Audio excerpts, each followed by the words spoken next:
तो ये coding question है जो कि उबर, माइक्रोसॉफ्ट, मेक माई ट्रिप जैसी कंपनीज में पूछा गया है। फैक्टोरियल ट्रेलिंग जीरोस, तो इसमें हमें एक एन की वैल्यू दे रखी होगी इस तरीके से, और हमें बताना है कि इसका अगर हम फैक्टोरियल लें तो उसके अंदर कितने जीरोस होंगे, ट्रेल कर रहे होंगे। तो पहले फैक्टोरियल क्या होता है? फैक्टोरियल होता है 1 से लेके n तक का जो भी इंटीजर्स हैं उनके प्रोडक्ट को हम फैक्टोरियल बोलते हैं। सपोज अगर हम 5 का फैक्टोरियल लेना हो तो क्या होगा? 5 × 4 × 3 × 2 × 1, तो क्या हो जाएगा? ये 120 के इक्वल होगा। अब इसमें ट्रेलिंग जीरोस कितने हैं? एक, ये सिंगल एक ट्रेलिंग जीरो है ना। तो अगर हमें ट्रेलिंग जीरोस कैलकुलेट करने हो तो हमें एक तरीका क्या कि हम पहले फैक्टोरियल कैलकुलेट करें और फिर उसको 10 से रिमाइंडर लें, फिर डिवाइड करें, रिमाइंडर लें, तो इस तरीके से हम निकाल सकते हैं, ठीक है।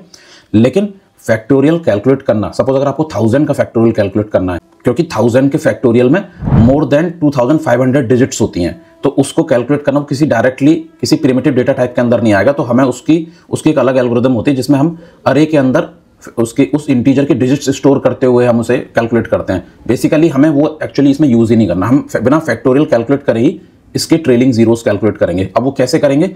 तो हम क्या करेंगे, अगर हमें जैसे 10 है, 10 कैसे फॉर्म होगा? 10 के फैक्टर क्या होंगे?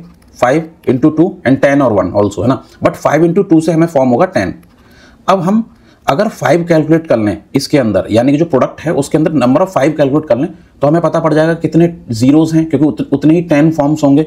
अब हम 2 क्यों नहीं काउंट कर रहे हैं? बिकॉज 2 जो है वो ज़्यादा बार रिपीट होंगे 5 से, ये तो होगा ही। क्योंकि अगर हम इसी एग्जाम्पल को देख लें तो यहाँ पे एक बार 2 रिपीट हो रहा है, फिर अगर हम 4 को भी 2 × 2 कर दे तो उसमें भी 2 बार रिपीट हो जाएगा 2, तो टोटल 2 के कितनी बार रिपीट हो रहे हैं इसके अंदर? 3 टाइम्स। और 5 कितनी बार रिपीट हो रहा है इसके अंदर? Only 1 time. तो जो कम है हमें वही काउंट करना होगा, यानी कि 10 बनने के लिए एटलीस्ट 5 तो चाहिए ही फिर भी।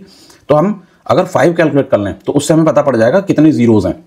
तो सपोज अगर हम 100 का फैक्टोरियल में देखें कितने जीरोज होंगे 100 के फैक्टोरियल में, तो पहले 5 से अगर 100 को डिवाइड करेंगे, 100 डिवाइडेड बाई 5, तो हमारे पास 20 आएगा।